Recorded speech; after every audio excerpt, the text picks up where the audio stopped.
Until the first blows fell, no one was really convinced that Penn Station would really be demolished, or that New York would permit this monumental act of vandalism against one of the largest and finest landmarks of its age. Any city gets what it admires and will pay for, and ultimately deserves. And we will probably be judged not by the monuments we build, but the monuments we destroy. Ada Louise Huxtable. One of the worst things that's happened in New York's history is the loss of Penn Station. Penn was so traumatic because this was something that belonged to everybody and that people felt was so beautiful and that they were so proud of, that they just took it for granted and felt that it couldn't possibly be torn down. Could you tear down the Grand Canyon? And then it was, and they put this really disgusting rabbit warren in its place. How tragic, how sad that so many Americans will never know what it was like to arrive in New York for the first time in your life at Penn Station. It was spectacular. If you had never been to New York before, you came into the city for the first time, and you came out, and there you were in this breathtaking, man-made, wondrous architectural place. Vincent Scully says that we used to come in to New York like gods when we came into Penn Station. Now we come in to the present Penn Station like rats. It was one of the worst things to happen to an American treasure, not just in New York, but in the whole country. Pennsylvania Station, the greatest architectural monument of the imperial age of rail, had stood for more than half a century at the corner of 7th Avenue and 33rd Street in New York. When, in the spring of 1961, the financially troubled Pennsylvania Railroad announced plans to tear the magnificent structure down and replace it with a high-rise glass and steel office tower and sports facility, hoping it would bring in more money. Though some voices were raised in protest, the coalition of architects, writers, and historians who tried to stop the demolition could do nothing to save Penn Station from the wrecker's ball. And 2 years later, on the morning of October 28, 1963, the demolition began.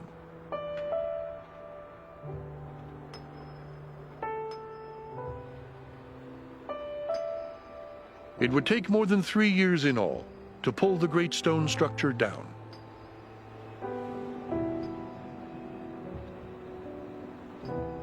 One by one, the enormous Doric columns, winged eagles, and granite angels that had ornamented its facade were cut down, carted away, and dumped in a foul-smelling swamp in the New Jersey Meadowlands. It is inconceivable that Penn Station was destroyed, demolished for one of the sorriest replacements that one could ever imagine. Everything about the ambition of Penn Station and of the great railroad stations expresses the kind of power that had been concentrated in New York.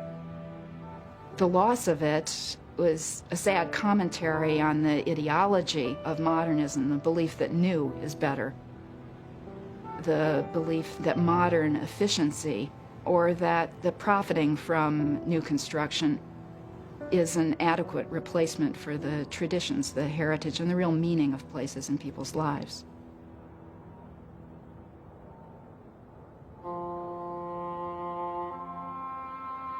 The loss of Penn Station seemed to many an irrefutable confirmation that the age of rail had come to an end, and that the age of the automobile had triumphed.